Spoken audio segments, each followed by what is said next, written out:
Today we will crown the 2021 MAAC Women's Lacrosse Champion as the tournament's top two seeds square off here at Rafferty Stadium. It's the number 2 seed Siena College Saints taking on the number 1 seed Fairfield University Stags.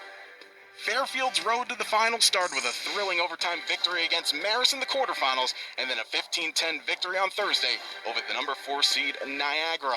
On the opposite side of the bracket, it's been raining goals for the Saints as they put up a tournament record 21 over Canisius in the quarterfinals, and then 20 more against Monmouth in the semifinals. Moments away from opening draw here at Rafferty Stadium, it's number 2 seed Siena, number 1 seed Fairfield. It'll be the Saints in the road green and gold jerseys going from left to right on your screen. Fairfield in their home whites going from right to left, and it'll be Nicolette LaVista taking the draw for the Stags. Carrie Garrity, the outstanding draw specialist. The senior from Albany has racked up 300 and later on Kelly Horning with the heroics, circling behind Cage and dumping it over Sammy Horton to get the win.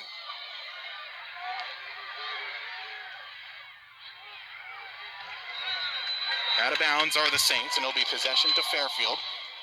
However, Libby Rowe will just have to start back from the exact spot, which actually again helps out Siena at the moment. Only for a moment, as now Fairfield with 5 minutes to go will once again reset. But it's a trouble spot though for Fairfield. Olivia Conquest, 1 save on 7 shots on target. Not to be denied in terms of the non-goalie wars. Ellie Mervine, 2 saves on 8 shots on target.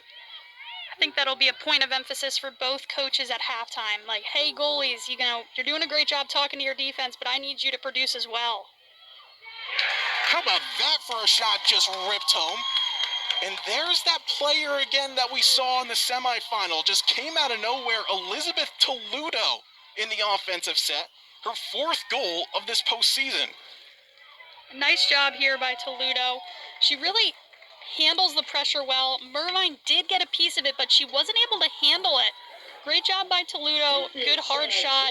Makes it much harder for Mervine to handle it and make a save. And I'm going to bring up that point that you said a few moments ago about the goalies. Do you need your coach to talk to you to say you've got to start producing? You've been in this situation before. Is it internal that has to click? Or do you need that reminder to say, hey, the players out in front of you doing their job, you need to do yours now?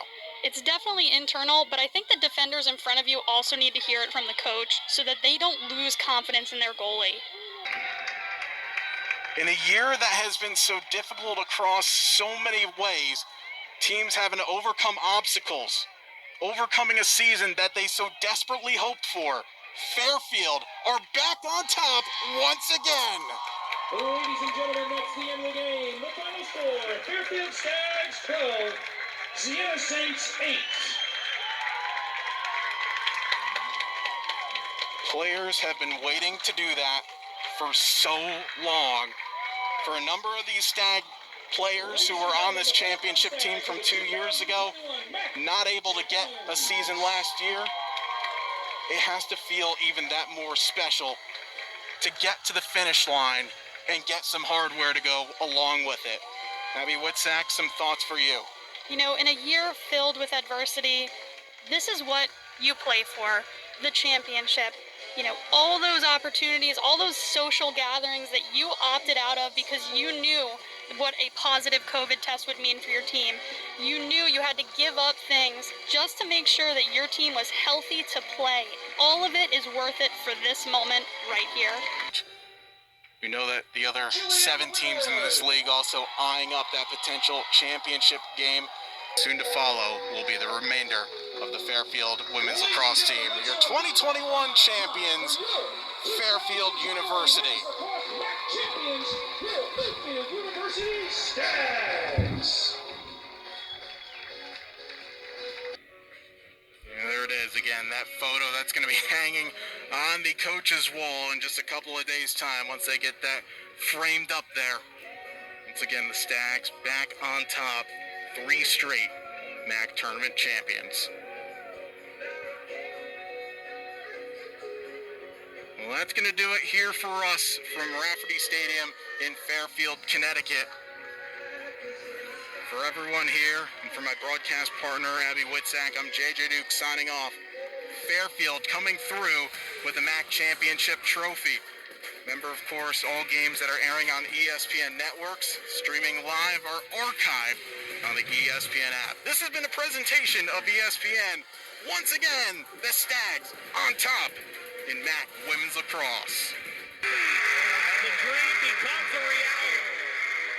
An unprecedented day in the world of sports, a global pandemic. All remaining winter and spring championships canceled. Welcome back. Glad we have lacrosse back in 2020. How about a little more lacrosse? What a goal! Charlotte North. That's sick.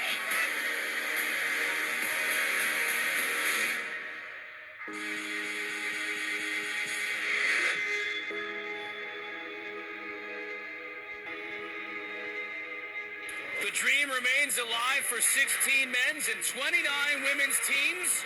We will reveal the brackets for the NCAA Lacrosse National Championship coming up here in the next hour. These are some of the teams that are watching, hoping that their names will be called over the next hour. Continue to roll. Winner of that game faces the 4-seed Boston College or Fairfield. How about the Eagles, which means 4 of the top 5 seeds in the women's tournament out of the ACC. And for Boston College, they love May. They've been to championship weekend the last 3 years. Yeah, they have been there. They want to end their season on a win. They've just got so much talent. We've all here raved about Charlotte North and her playmaking ability. Belle Smith, ACC Rookie of the Year. So they've got to be super excited. They're just a ton of talent. And I really like this bracket. I think that the 4 and 5 seed, they have some nice matchups that they should be able to advance. And that's one of many that we are looking forward to seeing. I'm still thinking we got to name this Mayhem. I've been battling for it. Now I know I got Sheehan's backing on it. I got Jay's back. It's not March Madness anymore. It's Mayhem, and it begins this weekend.